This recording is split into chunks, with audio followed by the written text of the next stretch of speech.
এই সম্মানিত 4 মাসে আল্লাহর অন্যতম নির্দেশনা, ফালা তাযলিমু ফীহিন্না আনফুসাকুম, এই মাস সমূহের মধ্যে তোমরা নিজেদের উপরে নিজেরা জুলুম করো না। মুফাসসিরিনে কেরাম বলেন, নিজেদের উপরে জুলুম করা কি? তার মানে তুমি পাপাচারে লিপ্ত হইও না, গুনাহ করো না, পাপাচারে লিপ্ত হইও না। তার মানে মানুষ যখন কোনো পাপ করে সে নিজের উপরে নিজে জুলুম করে। 1 নাম্বার পদ্ধতি আল্লাহ তাআলা বলেন ওয়াকুনু মা'আস সাদিকিন, সত্যবাদীদের সঙ্গী হয়ে যাও। 2 নাম্বার পদ্ধতি, তুমি আগামীর জন্য তথা পরকালের জন্য আমানতদারিতা এটাকেই বানাতে হবে ব্যবসার মূলধন। তাহলে ওই ব্যবসায়ী আর ব্যবসার মধ্যে রহমত আর বরকত দিয়ে ভরপুর করবেন কে? আল্লাহ। যেখানেই থাকি না কেন চিন্তা থাকবে আমার মালিক আমাকে দেখতেছে। বলে এই চিন্তা যখন কারো মধ্যে ঢুকে যায় তার জন্য গুনার কাজ করা কঠিন হয়ে যায়। নবীজি সাল্লাল্লাহু আলাইহি ওয়াসাল্লামের দ্বিতীয় উপদেশ, ওয়া আতবি'is সাইয়্যাতাল হাসানাতা তামহুহা। ও আবু যর, তোমার দ্বারা যখন কোনো মন্দ কাজ হয়ে যাবে তুমি ভালো কাজ করবা, নেকের কাজ করবা। কেননা ভালো কাজ মন্দ কাজটাকে মিটায়া দেয়। আল্লাহ তাআলা বলেন ইন্নাল হাসানাতি ইউযহিবুনাস সাইয়্যাত, ভালো কাজ মন্দ কাজকে মিটায়া দেয়। তবে মন্দ কাজটা যেমন মুসার জন্য ভালো কাজটা ওই পরিমাণের হতে হবে। এখন একজন করেছে কবিরা গুনাহ, আর একজন বান্দার হক নষ্ট করে ফেলছে। এখন ও যদি 1000 দানার তসবিহ একটা নিয়ে কয় আস্তাগফিরুল্লাহ আস্তাগফিরুল্লাহ, আল্লাহ আমারে মাফ করে দেন, বলেন তো বান্দার হক আদায় না করা পর্যন্ত তার তওবা আল্লাহ কবুল করবে নাকি? তাহলে বান্দার হক যে নষ্ট করেছে আগে বান্দার হক আদায় করতে হবে, তাহলেই না তার তওবা কবুল হবে, নাইলে তার তওবা কবুল হবে না, তার গুনাহ মাফ হবে না। এই জন্য গুনাহ যেমন এই গুনাহ মুসার জন্য আমল তেমন। কবিরা গুনাহ যদি হয় খালেস তওবা করতে হবে, বান্দার হক সম্পৃক্ত যদি হয় বান্দার হকগুলো আদায় করতে হবে।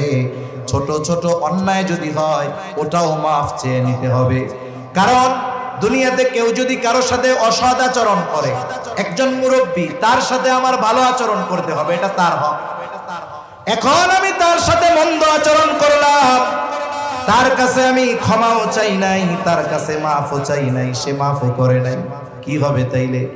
নবীজি বলেন তোমরা ওই দিন আসার আগে সতর্ক হয়ে যাও, যেই দিন আল্লাহ তাআলা বাদী বিবাদীর মধ্যে ফয়সালা করে দিবে।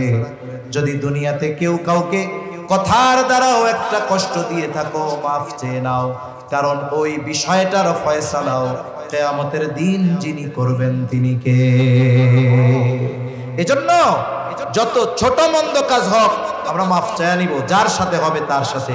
এজন্য রাসূলুল্লাহ সাল্লাল্লাহু আলাইহি ওয়াসাল্লাম আয়েশা সিদ্দিকা রাদিয়াল্লাহু তাআলা আনহাকে বলেন, আয়েশা তুমি কোন নেকের কাজকে ছোট মনে করবা না, কোন গুনার কাজকেও ছোট মনে করবা না। কারণ হতে পারে ওই ছোট পাপের কারণে আল্লাহ শাস্তি দিতে পারে, আবার ওই ছোট ভালো কাজের কারণে আল্লাহ মাফ করে দিতে পারে। প্রসিদ্ধ ঘটনা আমরা সবাই কম বেশি জানি। একজন দুশ্চরিত্রা নারী, সে একটা পিপাসিত কুকুরকে পানি পান করাইছে, ভালো কাজ, আল্লাহর কাছে পছন্দ হয়েছে। নবীজি বলেন এই কারণে আল্লাহ তাআলা তাকে মাফ করে দিবে। আরেকজন মহিলা, সে একটা বিড়ালকে বেঁধে রাখছে, খাবারও দেয় না ছেড়েও দেয় না, বিড়ালটা মারা গেছে। নবীজি সাল্লাল্লাহু আলাইহি ওয়াসাল্লাম বলেন কিয়ামতের দিন এই কারণে আল্লাহ তাআলা তাকে শাস্তি দিবে। এজন্য আমার আপনার দ্বারা যদি কবিরা গুনাহ হয়, তাহলে কবিরা গুনাহ মোছার ওষুধ হলো তাওবা। একজনের সাথে খারাপ আচরণ হয়েছে, তার কাছ থেকে ক্ষমা চাওয়া, এই ধরনের পাপ যেমন তার পাপ থেকে মুক্তি বা নাজাত বা তাওবার পদ্ধতি তেমন। এজন্য আমার আপনার দ্বারা যদি কখনো পাপ হয়ে যায়, অন্যায় হয়ে যায়, তাওবার ক্ষেত্রে কারো সাথে যদি খারাপ আচরণ হয়ে যায়, ক্ষমা চাওয়ার ক্ষেত্রে আমরা কখনো বিলম্ব করব না। হয়তো আজ রাতে আমার দ্বারা গুনাহ হয়েছে, আজ রাতে আমার দ্বারা কথার দ্বারা কেউ কষ্ট পেয়েছে, আগামী দিন ক্ষমা পাওয়ার সুযোগ পাবো কি পাবো না এর কোনো নিশ্চয়তা নাই। তাহলে নবীজি সাল্লাল্লাহু আলাইহি ওয়াসাল্লাম দ্বিতীয় উপদেশ দিলেন, ও আবু যর, তোমার দ্বারা যদি কখনো অন্যায় কাজ হয়ে যায়, তুমি ভালো কাজ করবা, নেকের কাজ করবা। কেন? তামহুহা, ওই ভালো কাজ মন্দ কাজটাকে মিটায় দেয়। 3 নাম্বার, নবীজি সাল্লাল্লাহু আলাইহি ওয়াসাল্লাম বলেন, ওয়া খালিকিন নাসা বিখুলুকিন হাসানিন। ও আবু যর, মানুষের সাথে সদাচরণ করবা, মানুষের সাথে সদাচরণ করবা, ভালো ব্যবহার করবা। সদাচার এটা ব্যাপক অর্থবোধক একটি শব্দ। সদাচারী তো সে প্রকৃতপক্ষে যেই মানুষটা তার কাছে যেমন হক প্রাপ্য তেমনি হক আদায় যেই ব্যক্তি করে সেই ব্যক্তি মূলত সদাচারী। অনেকে আছে মুখ দিয়ে কথা বলে সুন্দর সুন্দর, কিন্তু মানুষের হক নষ্ট করে, বিভিন্ন পদ্ধতিতে মানুষকে কষ্ট দেয়। তার কথা খুব সুন্দর, মিষ্টি কথা, আবার অধিকাংশ সময় দুষ্টু লোকের কথা ভাষা এগুলো মিষ্টি হয় বেশি। দুনিয়ায় যত চিটিংবাজ আছে, সব চিটিংবাজদের ভাষা দেখবেন খুব মধুর, খুব মায়াময়, মানুষকে খুব আকর্ষিত করে, আচরণ খুব সুন্দর। যেগুলো চিটিংবাজ, অধিকাংশ মানুষ আচরণের দিক দিয়ে খুব সুন্দর আচরণ করে, কিন্তু তার ভেতরে কি আছে এটা আমরা কেউ বুঝতে পারি না। তাহলে সদাচারীকে বলে মানুষের সব হক যে আদায় করে সে। আর মানুষের হক আদায় করা এটা আমাদের জন্য সবচাইতে গুরুত্বপূর্ণ বিষয়। কারণ কোন ব্যক্তি যদি মানুষের হক নষ্ট করে, সেটা আচরণগত দিক দিয়ে হোক, সেটা অর্থনৈতিক দিক দিয়ে হোক, কেউ যদি মানুষের হক নষ্ট করে, কিয়ামতের দিন ওই ব্যক্তি সবচাইতে নিঃস্ব হবে। দুনিয়াতে কেউ যদি কোনো মানুষের হক নষ্ট করে, কিয়ামতে সবচাইতে নিঃস্ব হবে ওই ব্যক্তি। রাসূলুল্লাহ সাল্লাল্লাহু আলাইহি ওয়াসাল্লাম সাহাবায়ে কেরামকে জিজ্ঞাসা করেন, তোমরা কি জানো কিয়ামতের দিন সবচাইতে নিঃস্ব হবে কে, মুফলিস কে হবে? সাহাবায়ে কেরাম জবাব দিলেন, ইয়া রাসূলুল্লাহ, আল্লাহ এবং তার রাসূল ভালো জানে। নবীজি সাল্লাল্লাহু আলাইহি ওয়াসাল্লাম বলেন, কিয়ামতের দিন সবচাইতে নিঃস্ব হবে ওই ব্যক্তি যার দুনিয়াতে নেক আমলের কোনো অভাব নাই, তাহাজ্জুদের অভাব নাই, তার দান সাদকার কোনো অভাব নাই, হজ উমরার অভাব নাই। এত পরিমাণ আমল সে দুনিয়ায় করবে, কিয়ামতের দিন পাহাড় সম পরিমাণ নেক নিয়ে সে উঠবে। সে মনে করবে আজকে আমার জান্নাতে যাওয়া কে ঠেকায়।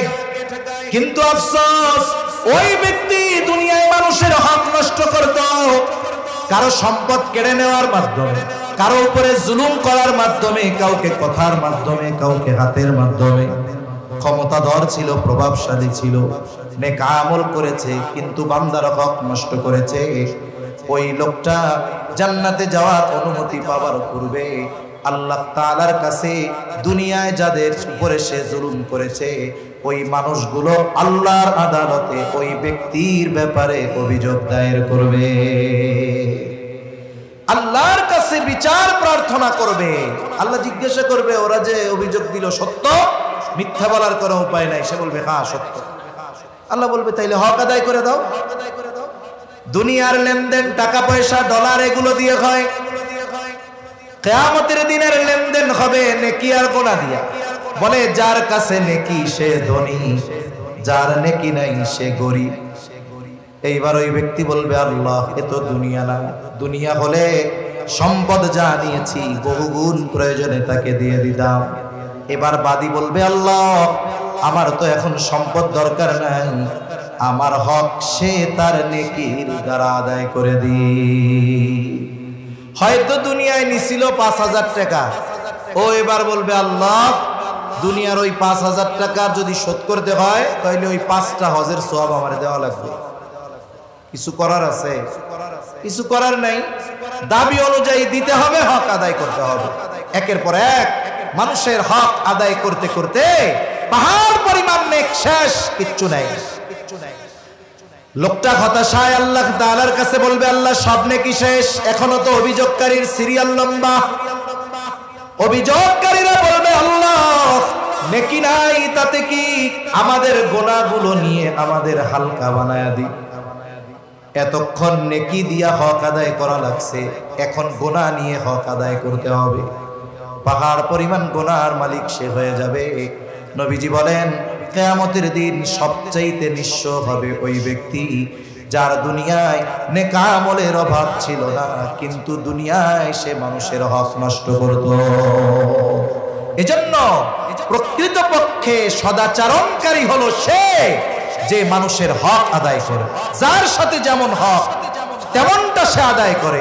এই ব্যক্তি হলো সর্বোচ্চ সদাচরণকারী। মানুষের সাথে ভালো ব্যবহার, এটা উত্তম আখলাকের অন্যতম একটা অংশ। এই উত্তম আখলাক, উত্তম চরিত্র, এটা অনেক বড় এক আমল। রাসূলুল্লাহ সাল্লাল্লাহু আলাইহি ওয়াসাল্লামকে জিজ্ঞাসা করা হলো, মিজানে সবচাইতে ওজন হবে কোন আমল? আমল গণনা করা হবে না, মেপে দেখা হবে না, ওজন দেওয়া হবে। নবীজি সাল্লাল্লাহু আলাইহি ওয়াসাল্লামকে জিজ্ঞাসা করা হলো, সবচাইতে ওজন হবে কোন আমল? নবীজি সাল্লাল্লাহু আলাইহি ওয়াসাল্লাম নামাজের কথা বলেন নাই, রোজার কথা বলেন নাই, হজের কথা বলেন নাই, যাকাতের কথা বলেন নাই। নবীজি সাল্লাল্লাহু আলাইহি ওয়াসাল্লাম বলেছেন মিজানে সবচাইতে ওজন হবে যে আমল, সেটার নাম হলো উত্তম চরিত্র। উত্তম আখলাক, উত্তম চরিত্র, এটা মিজানে সবচাইতে ওজনদার হয়। এজন্য একজন মানুষ সদাচরণকারী নয়, উত্তম ব্যবহারকারী নয়, সে মানুষের সাথে নরম ভাষায় কথা বলে না, সে রুক্ষভাষী, কর্কশভাষী, এই ধরনের মানুষ সদাচরণকারী হতে পারে না। এজন্য যেই মানুষটা আমার কাছে যেমন হক পাও না, আমি তাকে ওই হক দিব। একজন বড়, সে আমার কাছে কি পাও না? বলে সে আমার কাছে পাও না হলো সম্মান। একজন ছোট, সে আমার কাছে কি পাও না? বলে সে আমার কাছে পাও না হলো স্নেহ। রাসূলুল্লাহ সাল্লাল্লাহু আলাইহি ওয়াসাল্লাম বলেন, মান লাম ইয়ারহাম সাগীরানা ওয়া লাম ইউক্কির কাবীরানা ফালাইসা মিন্না। নবীজি সাল্লাল্লাহু আলাইহি ওয়াসাল্লাম বলেন, মান লাম ইয়ারহাম সাগীরানা, যে ছোটর উপরে রহম করে না, ছোটকে স্নেহ করে না, আমানতদারিতা এটাকেই বানাতে হবে ব্যবসার মূলধন। তাহলে ওই ব্যবসায়ী আর ব্যবসার মধ্যে রহমত আর বরকত দিয়ে ভরপুর করবেন কে? আল্লাহ। তাহলে তিনটা পয়েন্ট আমরা আলোচনা করলাম মুত্তাকি হওয়ার জন্য। যেখানেই থাকি না কেন চিন্তা থাকবে আমার মালিক আমাকে দেখতেছে। বলে এই চিন্তা যখন কারো মধ্যে ঢুকে যায়, তার জন্য গুনার কাজ করা কঠিন হয়ে যায়।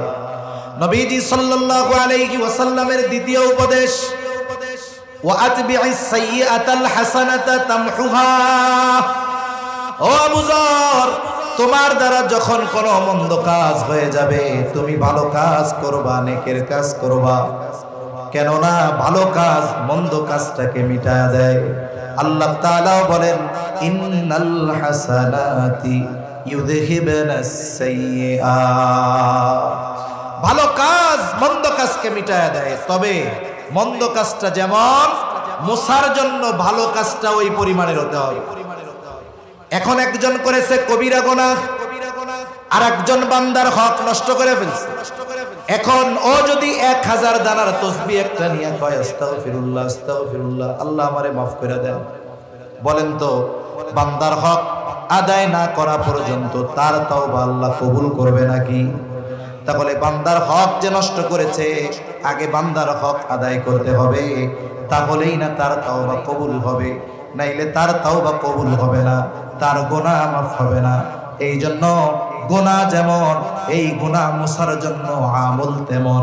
কবিরা গুনাহ যদি হয় খালেস তাওবা করতে হবে, বান্দার হক সম্পৃক্ত যদি হয় বান্দার হকগুলো আদায় করতে হবে। ছোট ছোট অন্যায় যদি হয় ওটাও মাফ চেয়ে নিতে হবে। কারণ দুনিয়াতে কেউ যদি কারো সাথে অসৎ আচরণ করে, একজন মুরব্বী, তার সাথে আমার ভালো আচরণ করতে হবে, এটা তার হক। এখন আমি তার সাথে মন্দ আচরণ করলাম, তার কাছে আমি ক্ষমাও চাই নাই, তার কাছে মাফও চাই নাই, সে মাফও করে নাই, কি হবে তাইলে? নবীজি বলেন, তোমরা ওই দিন আসার আগে সতর্ক হয়ে যাও। যেই দিন আল্লাহ তাআলা বাদী বিবাদীর মধ্যে ফয়সালা করে দিবে। যদি দুনিয়াতে কেউ কাউকে কথার দ্বারাও একটা কষ্ট দিয়ে থাকো, মাফ চেয়ে নাও, কারণ ওই বিষয়টার ফয়সালাও কিয়ামতের দিন যিনি করবেন তিনি কে। এজন্য যত ছোট মন্দ কাজ হোক আমরা মাফ চেয়ে নিব, যার সাথে হবে তার সাথে। এজন্য রাসূলুল্লাহ সাল্লাল্লাহু আলাইহি ওয়াসাল্লাম আয়েশা সিদ্দিকা রাদিয়াল্লাহু তাআলা আনহাকে বলেন, আয়েশা তুমি কোন নেকের কাজকে ছোট মনে করবা না, কোন গুনার কাজকেও ছোট মনে করবা না, কারণ হতে পারে ওই ছোট পাপের কারণে আল্লাহ শাস্তি দিতে পারে, আবার ওই ছোট ভালো কাজের কারণে আল্লাহ মাফ করে দিতে পারে। প্রসিদ্ধ ঘটনা আমরা সবাই কম বেশি জানি। একজন দুশ্চরিত্রা নারী, সে একটা পিপাসিত কুকুরকে পানি পান করাইছে, ভালো কাজ, আল্লাহর কাছে পছন্দ হয়েছে। নবীজি বলেন এই কারণে আল্লাহ তাআলা তাকে মাফ করে দিবে। আরেকজন মহিলা, সে একটা বিড়ালকে বেঁধে রাখছে, খাবারও দেয় না, ছেড়েও দেয় না, বিড়ালটা মারা গেছে। নবীজি সাল্লাল্লাহু আলাইহি ওয়াসাল্লাম বলেন কিয়ামতের দিন এই কারণে আল্লাহ তাআলা তাকে শাস্তি দিবে। এজন্য আমার আপনার দ্বারা যদি কবিরা গুনাহ হয়, তাহলে কবিরা গুনাহ মোছার ওষুধ হলো তাওবা। একজনের সাথে খারাপ আচরণ হয়েছে, তার কাছ থেকে ক্ষমা চাওয়া, এই ধরনের পাপ যেমন তার পাপ থেকে মুক্তি বা নাজাত বা তাওবার পদ্ধতি তেমন। এজন্য আমার আপনার দ্বারা যদি কখনো পাপ হয়ে যায়, অন্যায় হয়ে যায়, তাওবার ক্ষেত্রে কারো সাথে যদি খারাপ আচরণ হয়ে যায়, ক্ষমা চাওয়ার ক্ষেত্রে আমরা কখনো বিলম্ব করব না। হয়তো আজ রাতে আমার দ্বারা গুনাহ হয়েছে, আজ রাতে আমার দ্বারা কথার দ্বারা কেউ কষ্ট পেয়েছে, আগামী দিন ক্ষমা পাওয়ার সুযোগ পাবো কি পাবো না এর কোনো নিশ্চয়তা নাই। তাহলে নবীজি সাল্লাল্লাহু আলাইহি ওয়াসাল্লাম দ্বিতীয় উপদেশ দিলেন, ও আবু যর, তোমার দ্বারা যদি কখনো অন্যায় কাজ হয়ে যায়, তুমি ভালো কাজ করবা, নেকের কাজ করবা। কেন? তামহুহা, ওই ভালো কাজ মন্দ কাজটাকে মিটায় দেয়। 3 নাম্বার, নবীজি সাল্লাল্লাহু আলাইহি ওয়াসাল্লাম বলেন, ওয়া খালিকিন নাসা বিখুলুকিন হাসানিন, ও আবু যর, মানুষের সাথে সদাচরণ করবা, মানুষের সাথে সদাচরণ করবা, ভালো ব্যবহার করবা। সদাচার এটা ব্যাপক অর্থবোধক একটি শব্দ। সদাচারী তো সে প্রকৃতপক্ষে যেই মানুষটা তার কাছে যেমন হক প্রাপ্য তেমনি হক আদায় যেই ব্যক্তি করে, সেই ব্যক্তি মূলত সদাচারী। অনেকে আছে মুখ দিয়ে কথা বলে সুন্দর সুন্দর, কিন্তু মানুষের হক নষ্ট করে, বিভিন্ন পদ্ধতিতে মানুষকে কষ্ট দেয়। তার কথা খুব সুন্দর, মিষ্টি কথা, আবার অধিকাংশ সময় দুষ্টু লোকের কথা ভাষা এগুলো মিষ্টি হয় বেশি। দুনিয়ায় যত চিটিংবাজ আছে, সব চিটিংবাজদের ভাষা দেখবেন খুব মধুর, খুব মায়াময়, মানুষকে খুব আকর্ষিত করে, আচরণ খুব সুন্দর। যেগুলো চিটিংবাজ, অধিকাংশ মানুষ আচরণের দিক দিয়ে খুব সুন্দর আচরণ করে, কিন্তু তার ভেতরে কি আছে এটা আমরা কেউ বুঝতে পারি না। তাহলে সদাচারীকে বলে মানুষের সব হক যে আদায় করে সে।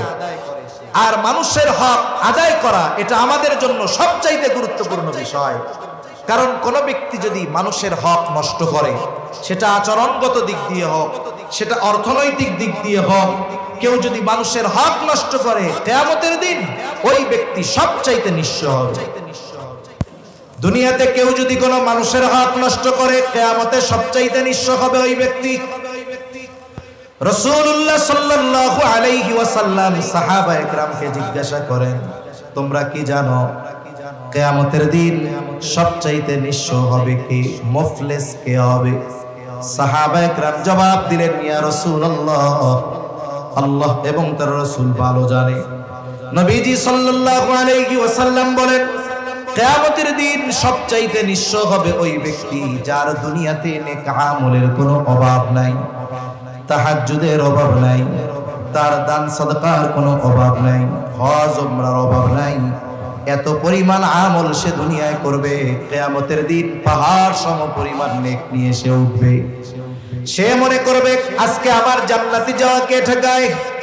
কিন্তু আফসোস, ওই ব্যক্তি দুনিয়ায় মানুষের হক নষ্ট করত, কারো সম্পদ কেড়ে নেওয়ার মাধ্যমে, কারো উপরে জুলুম করার মাধ্যমে, কাউকে কথার মাধ্যমে, কাউকে হাতের মাধ্যমে। ক্ষমতাধর ছিল, প্রভাবশালী ছিল, নেক আমল করেছে, কিন্তু বান্দার হক নষ্ট করেছে। ওই লোকটা জান্নাতে যাওয়ার অনুমতি পাওয়ার পূর্বে আল্লাহ তাআলার কাছে দুনিয়ায় যাদের উপরে সে জুলুম করেছে ওই মানুষগুলো আল্লাহর আদালতে ওই ব্যক্তির ব্যাপারে অভিযোগ দায়ের করবে, আল্লাহর কাছে বিচার প্রার্থনা করবে। আল্লাহ জিজ্ঞাসা করবে, ওরা যে অভিযোগ দিল সত্য? মিথ্যা বলার কোনো উপায় নাই। সে বলবে হ্যাঁ সত্য। আল্লাহ বলবে তাইলে হক আদায় করে দাও। দুনিয়ার লেনদেন, টাকা পয়সা, ডলার, এগুলো দিয়ে হয়। কিয়ামতের দিনের লেনদেন হবে নেকি আর গুনাহ দিয়া। বলে যার কাছে নেকি সে ধনী, যার নেকি নাই সে গরিব। এইবার ওই ব্যক্তি বলবে আল্লাহ এ তো দুনিয়া না, দুনিয়া হলে সম্পদ যা নিয়েছি বহুগুণ প্রয়োজনে তাকে দিয়ে দিতাম। এবার বাদী বলবে আল্লাহ আমার তো এখন সম্পদ দরকার নাই, আমার হক সে তার নেকির দ্বারা আদায় করে দি। হয়তো দুনিয়ায় নিছিল ৫,০০০ টাকা, ও এবার বলবে আল্লাহ দুনিয়ার ওই ৫,০০০ টাকার যদি শোধ করতে হয় তাহলে ওই ৫টা হজের সওয়াব আমার দেওয়া লাগবে। কিছু করার আছে? কিছু করার নাই। দাবি অনুযায়ী দিতে হবে, হক আদায় করতে হবে। একের পর এক মানুষের হক আদায় করতে করতে পাহাড় পরিমাণ নেক শেষ, কিচ্ছু নাই। লোকটা হতাশায় আল্লাহ তাআলার কাছে বলবে আল্লাহ সব নেকি শেষ, এখনো তো অভিযোগকারীর সিরিয়াল লম্বা। অভিযোগকারীরা বলবে আল্লাহ নেকি নাই তাতে কি, আমাদের গুনাহগুলো নিয়ে আমাদের হালকা বানায়া দি। এতক্ষণ নেকি দিয়া হক আদায় করা লাগছে, এখন গুনাহ নিয়ে হক আদায় করতে হবে। পাহাড় পরিমাণ গুনাহর মালিক সে হয়ে যাবে। নবীজি বলেন কিয়ামতের দিন সবচাইতে নিঃস্ব হবে ওই ব্যক্তি যার দুনিয়ায় নেক আমলের অভাব ছিল না, কিন্তু দুনিয়ায় সে মানুষের হক নষ্ট করত। এজন্য প্রকৃতপক্ষে সদাচরণকারী হলো সে যে মানুষের হক আদায় করে, যার সাথে যেমন হক তেমনটা সে আদায় করে। এই ব্যক্তি হলো সর্বোচ্চ সদাচরণকারী। মানুষের সাথে ভালো ব্যবহার, এটা উত্তম আখলাকের অন্যতম একটা অংশ। এই উত্তম আখলাক, উত্তম চরিত্র, এটা অনেক বড় এক আমল। রাসূলুল্লাহ সাল্লাল্লাহু আলাইহি ওয়াসাল্লামকে জিজ্ঞাসা করা হলো মিজানে সবচাইতে ওজন হবে কোন আমল? আমল গণনা করা হবে না, মেপে দেখা হবে না, ওজন দেওয়া হবে। নবীজি সাল্লাল্লাহু আলাইহি ওয়াসাল্লামকে জিজ্ঞাসা করা হলো সবচাইতে ওজন হবে কোন আমল? নবীজি সাল্লাল্লাহু আলাইহি ওয়াসাল্লাম নামাজের কথা বলেন নাই, রোজার কথা বলেন নাই, হজের কথা বলেন নাই, যাকাতের কথা বলেন নাই। নবীজি সাল্লাল্লাহু আলাইহি ওয়াসাল্লাম বলেছেন মিজানে সবচাইতে ওজন হবে যে আমল, সেটার নাম হলো উত্তম চরিত্র। উত্তম আখলাক, উত্তম চরিত্র, এটা মিজানে সবচাইতে ওজনদার হয়। এজন্য একজন মানুষ সদাচরণকারী নয়, উত্তম ব্যবহারকারী নয়, সে মানুষের সাথে নরম ভাষায় কথা বলে না, সে রুক্ষভাষী, কর্কশভাষী, এই ধরনের মানুষ সদাচরণকারী হতে পারে না। এজন্য যেই মানুষটা আমার কাছে যেমন হক পাও না, আমি তাকে ওই হক দিব। একজন বড়, সে আমার কাছে কি পাও না? বলে সে আমার কাছে পাওনা হলো সম্মান। একজন ছোট, সে আমার কাছে কি পাওনা? বলে সে আমার কাছে পাওনা হলো স্নেহ। রাসূলুল্লাহ সাল্লাল্লাহু আলাইহি ওয়াসাল্লাম বলেন মান লাম ইয়ারহাম সাগীরানা ওয়া লাম ইউক্কির কাবীরানা ফালাইসা মিন্না। নবীজি সাল্লাল্লাহু আলাইহি ওয়াসাল্লাম বলেন মান লাম ইয়ারহাম সাগীরানা, যে ছোটর উপরে রহম করে না, ছোটকে স্নেহ করে না, ওয়া লাম ইউক্কির কাবীরানা, বড়কে সম্মান করে না, ফালাইসা মিন্না, নবীজি বলেন সে আমার অন্তর্ভুক্ত বা সে আমার দলভুক্ত নয়। এজন্য বড় যে পরিচিত হোক অপরিচিত হোক, সে আমার কাছে সম্মান প্রাপ্য, আমি তাকে সম্মান করব। কিন্তু আফসোস জামানা এমন, বড়কে সম্মান, ছোটকে স্নেহ, এটা আমাদের সমাজ থেকে উঠে গেছে বললে চলে, ঠিক কিনা বলেন? বড়কে সম্মান, এটা আমাদের সমাজ থেকে উঠে গেছে। আমরাও ছোটদের স্নেহ করতে পারি না, করি না, আমাদের আচরণ খারাপ, করি না।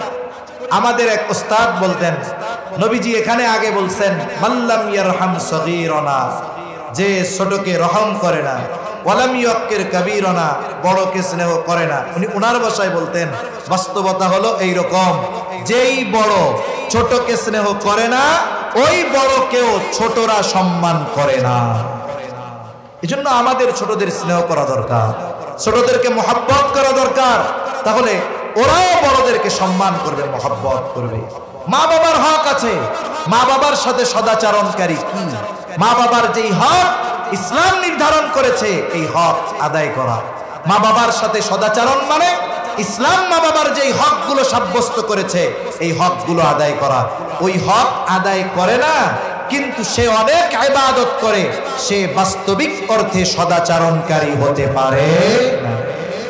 স্ত্রীর সাথে হক আছে, এই হকগুলো যে আদায় করে, স্ত্রীর সাথে সদাচরণকারী, কিন্তু অনেক ইবাদত করে, তাহাজ্জুদের অভাব নাই, দান সাদকার অভাব নাই, কিন্তু স্ত্রীদের সাথে ভালো আচরণ করে না, বলে সেই স্ত্রীদের সাথে সদাচরণকারী হতে পারে নাই। এজন্য একটা ব্যক্তি পরিপূর্ণভাবে তখনই সদাচরণকারী হয়, উত্তম আখলাকওয়ালা হয়, সদাচরণকারী তখনই হয় যখন সে মানুষের হকগুলো আদায় করে। আর মানুষের হক যদি আদায় না করে, কিয়ামতের দিন আল্লাহর আদালতে তাদেরকে ধরা পড়ে যাওয়া লাগবে। এজন্য সম্মানিত উপস্থিতি, উত্তম আখলাকের অন্যতম পাঠ হলো মানুষের হক আদায় করা। এজন্য দেখুন, ইসলামের যত বিধি বিধান, হুকুম আহকাম সম্মিলিতভাবে যত কিছু আছে, ঈমান থেকে নিয়ে যত কিছু আছে, সবগুলোকে শরীয়তে ইসলাম 5টি ভাগে বিভক্ত করেছে। 1 নাম্বার ঈমান আকীদা, 2 নাম্বার ইবাদত, 3 নাম্বার মুআমালাত, 4 নাম্বার মুআশারাত, 5 নাম্বার হলো আখলাক। এর মধ্যে ঈমান, আকীদা আর ইবাদত যদি এক পাশে রাখেন, বাকি যে 3টা বিষয় আছে, এই 3টা বিষয় মানুষের সাথে মানুষের পারস্পরিক লেনদেন, আদান প্রদান, সম্মান আর আচার আচরণের সাথে সম্পৃক্ত। এজন্য এই বিষয়গুলো যার ঠিক নাই, যার মুআমালাত ঠিক নাই, যার মুআশারাত ঠিক নাই, যার আখলাক ঠিক নাই, বাস্তবিক অর্থে এই মানুষগুলো পরিপূর্ণ মনুষ্যত্ব অর্জন করতে পারে না, ভালো মানুষ হতে পারে না। কারণ এই গুণগুলোই মূলত একটা মানুষকে বাস্তবে ভালো মানুষে পরিণত করে। আমার আপনার নবীজি সাল্লাল্লাহু আলাইহি ওয়াসাল্লাম নবুয়তের বহিঃপ্রকাশ হলো 40 বছর বয়সে, কিন্তু এর আগে আমার আপনার নবীজি ওই জাহেল সমাজে মানুষের সাথে সদাচরণকারী হিসাবে আমার আপনার নবীজির প্রসিদ্ধি ছিল। আমার আপনার নবীজির উপাধি কাফেররা দিয়েছিল আল আমিন, আমার আপনার নবীজির উপাধি কাফেররা দিয়েছিল as-সাদিক। তিনি মানুষের সাথে এতটা সদাচরণকারী ছিলেন, মানুষের সাথে মুআমালাতের ব্যাপারে এতটা সচেতন ছিলেন, যেই কাফেররা নবীজিকে হত্যার অপচেষ্টা করেছে, ওই কাফেরদের আমানতের সামগ্রী তাদের কাছে পৌঁছানোর ব্যবস্থা না হওয়া পর্যন্ত আমার আপনার নবী মদিনার দিকে সফর শুরু করে দিয়েছে। অথচ আমরা সেই নবীর উম্মত, আমাদের আচার আচরণের অবস্থা কি? আমাদের আচার আচরণ তো আর একজন মুসলিম ভাইয়ের সাথে পর্যন্ত ভালো নয়। আমরা মনে করি ইবাদত যত বেশি করব আমি তত আল্লাহর কাছে প্রিয় হব। না না, রাসূলুল্লাহ সাল্লাল্লাহু আলাইহি ওয়াসাল্লামের কাছে 2 জন মহিলার অবস্থা পেশ করা হলো। একজনের ব্যাপারে বলা হলো, ইয়া রাসূলুল্লাহ সাল্লাল্লাহু আলাইহি ওয়াসাল্লাম, একজন মহিলা এমন কোনো আমল নাই যে সে করে না, একটা নফলও সে ছেড়ে দেয় না। সে তাহাজ্জুদ, আওয়াবিন, ইশরাক যত নামাজ আছে সব পড়ে, আইয়াম বিজের রোজা রাখে, সোমবার বৃহস্পতিবার রোজা রাখে, দান সদকা করে। এক কথায় আমলের কোনো অভাব নাই। তবে একটা জিনিস, সে তার প্রতিবেশীর সাথে খারাপ আচরণ করে। আর একজনের ব্যাপারে বলা হলো, ইয়া রাসূলুল্লাহ সাল্লাল্লাহু আলাইহি ওয়াসাল্লাম, আরেকজন মহিলা যেটা না করলেই নয়, শুধু সেটাই করে। তার মানে ফরজ, ওয়াজিব, সুন্নাতে মুআক্কাদা, যেগুলো না করলে পাপ পাপ হবে, গুনাহ হবে, শুধুমাত্র এগুলোই করে। আর তেমন ইবাদত করে না, কিন্তু তার প্রতিবেশীর সাথে সে সদাচরণ করে, ভালো ব্যবহার করে, প্রতিবেশীর হক আদায় করে। ইয়া রাসূলুল্লাহ, এই দুই মহিলার মধ্যে কোন মহিলা উত্তম? নবীজি ওই ইবাদত বেশি করে তার কথা বলেন নাই, বরং নবীজি বললেন যেই মহিলা প্রতিবেশীর সাথে সদাচরণ করে ওই মহিলা হলো উত্তম মহিলা, ওই মহিলা উত্তম। তাহলে উত্তম নবীজির কাছে হওয়ার জন্য ইবাদত বেশি হয় নাই, বরং ভালো আচরণ, হক আদায় করার মাধ্যমে সে উত্তম মানুষ বলে বিবেচিত হয়েছে। এজন্য আমরাও আমাদের অপর মুসলমান ভাইয়ের সাথে ভালো আচরণ করব। আচরণ সবার সাথে ভালো, অমুসলিমদের সাথেও ভালো, খাস করে মুসলমানদের সাথে আমাদের আচরণ সর্বোচ্চ ভালো হতে হবে। নবীজি সাল্লাল্লাহু আলাইহি ওয়াসাল্লাম বলেন, আল মুসলিমু মান সালিমাল মুসলিমুনা মিন লিসানিহি ওয়া ইয়াদিহি। নবীজি বলেন প্রকৃত মুসলমানকে বলে যে যার হাত এবং জবানের অনিষ্ট থেকে অপর মুসলমান নিরাপদ থাকে। আমার জবান দ্বারা মুসলমান কষ্ট পায়, আমার হাত দ্বারা মুসলমান কষ্ট পায়, আমি ইবাদত করি অনেক বলে আমি সদাচরণকারী হতে পারি নাই। একজন অমুসলিমও যদি আমার প্রতিবেশী হয় তারও হক আছে না নাই? অমুসলিমদের সাথেও সদাচরণ। আয়েশা সিদ্দিকা রাদিয়াল্লাহু তাআলা আনহা নবীজি সাল্লাল্লাহু আলাইহি ওয়াসাল্লামের কাছে প্রতিবেশীর হকের ব্যাপারে জানতে চায়। বলে, ইয়া রাসূলুল্লাহ, আমার দুইজন প্রতিবেশী, একজন মুসলিম আর একজন ইহুদি। প্রতিবেশী হিসাবে কে আমার কাছে বেশি হক পাওনা? দুইজনই আমার প্রতিবেশী, একজন ইহুদি আর একজন মুসলিম, কে বেশি হক পাওনা? নবীজি সাল্লাল্লাহু আলাইহি ওয়াসাল্লাম এই ক্ষেত্রে যিনি মুসলমান তিনি হকদার বেশি এমন জবাব নবীজি দেন নাই। নবীজি বললেন, আয়েশা, যার দরজা তোমার দরজার বেশি কাছে, প্রতিবেশী হিসাবে সে তোমার কাছে বেশি হকদার। তাহলে একজন অমুসলিম সেও যদি আমার প্রতিবেশী হয়, একজন মুসলিম প্রতিবেশীর চাইতে সে যদি আমার বেশি নিকটে হয়, অমুসলিম হিসাবেও সে আমার কাছে ভালো আচরণ প্রাপ্য, এটা তার হক।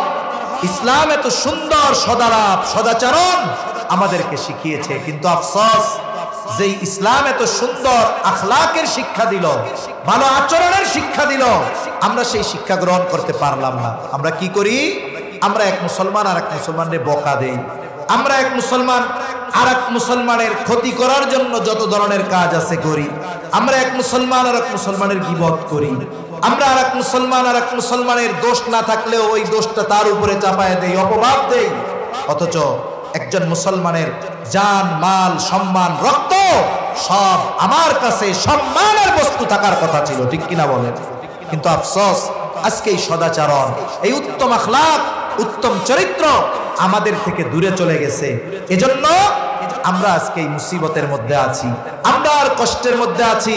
রাসূল আকরাম সাল্লাল্লাহু আলাইহি ওয়াসাল্লাম যেই আদর্শ, যেই শিক্ষা আমাদেরকে দিয়ে গিয়েছিলেন, আফসোসের বিষয় সেই শিক্ষার উপরে আমরা নিজেদেরকে গড়ে তুলতে পারি নাই। যদি পারতাম তাহলে গোটা দুনিয়ার নেতৃত্ব আজকে মুসলমানদের হাতে থাকতো, ঠিক কিনা বলো? এজন্য আমরা যদি জীবনকে সুসজ্জিত করতে চাই, রাসূল সাল্লাল্লাহু আলাইহি ওয়াসাল্লামের উপদেশ, রাসূল সাল্লাল্লাহু আলাইহি ওয়াসাল্লামের আদর্শ ছাড়া সেটা সম্ভব নয়।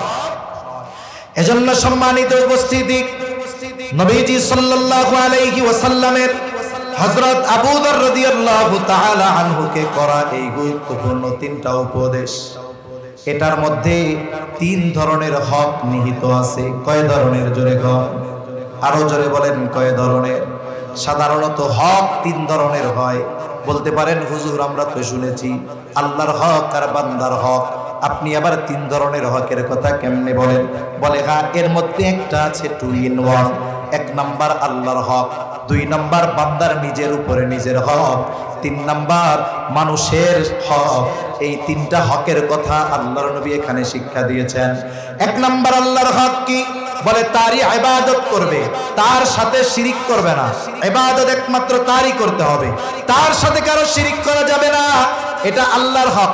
এখন বলেন তো, কোন ব্যক্তি যদি প্রকৃতপক্ষে মুত্তাকি হয়, মুত্তাকি, সে যদি নেককারদের সঙ্গী হয়, সে যদি নিজের জীবনের আমলের হিসাব করে, সে যদি সর্বদা এই চিন্তা করে যে আমার রব আমাকে সর্বদা দেখতেছে, বলেন তো অন্যান্য আরো কিছু বিষয় আছে, সবগুলা থাকলো, এই তিনটা জিনিস কোন ব্যক্তির ভিতরে যদি পরিপূর্ণ থাকে, ওই ব্যক্তি জীবন চলে গেলেও আল্লাহর হক নষ্ট করবে নাকি?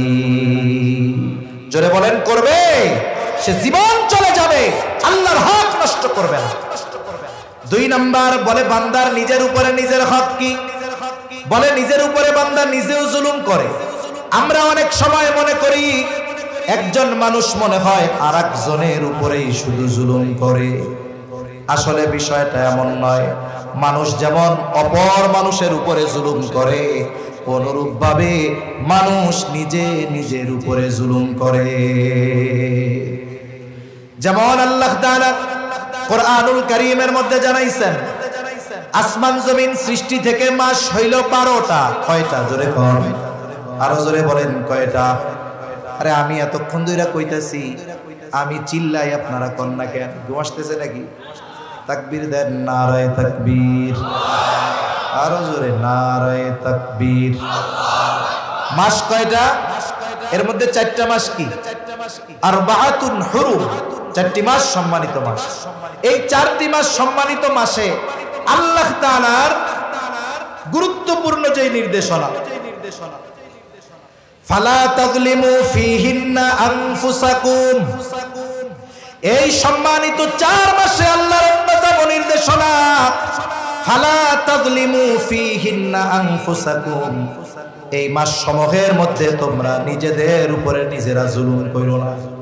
মুফাসসিরিনে কেরাম বলেন, নিজের উপরে জুলুম করা কি?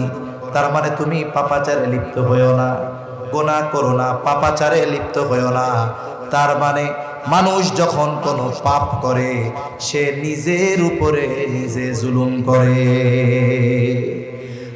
তাহলে মানুষ আল্লাহর কাছে ক্ষমা চাওয়ার মাধ্যমে নিজের হক আদায় করে, মানে এই জুলুম থেকে সে নিজেকে নিবৃত করে, এই পাপ থেকে সে নিজেকে মুক্ত করে।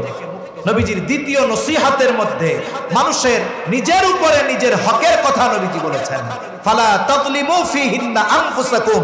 আল্লাহ বলেন যে ওই মাস সমূহতে তোমরা নিজেদের উপরে নিজেরা জুলুম করো না। আর রাসূলুল্লাহ সাল্লাল্লাহু আলাইহি ওয়াসাল্লাম বলেন, হে আবু যর, ওয়া আতবি'is সাইয়্যাতাল হাসানাতা তামহুহা, তোমার দ্বারা যদি কখনো মন্দ কাজ হয়ে যায়, তুমি ভালো কাজ করো, ভালো কাজ মন্দ কাজকে মিটায় দেয়। এখন আমি কবিরা গুনাহ করে ফেলছি, বলে আমার ভালো কাজ হলো তাওবা করা, ক্ষমা চাওয়া। কার কাছে? জোরে কম। তাহলে এই তাওবা করা, ক্ষমা চাওয়ার মাধ্যমে বান্দা নিজের হক আদায় করে। আর 3 নাম্বার, মানুষের হকগুলো আদায় করার মাধ্যমে মানুষের সাথে সদাচরণ, তথা যেই মানুষটা তার কাছে যেই ধরনের হক পাও না, সেই ধরনের হক আদায় করার মাধ্যমে সে গোটা মানব জাতির সাথে সদাচরণকারী হয়ে যায়। এই যে নবীজির সুন্দর 3টা নসিহত, কত দূর আসছে জানতে হবে। 9:30 বলছে আমার, কত দূর কাছাকাছি আসছে, কালামপুর ঢুকছে। আচ্ছা ঠিক আছে, আমার একটু বলবেন না? 9:30 বলছে আমার। আচ্ছা, হুজুর আসার আগেই কি বলবো? আচ্ছা ঠিক আছে, কথা তো মূলত শেষ।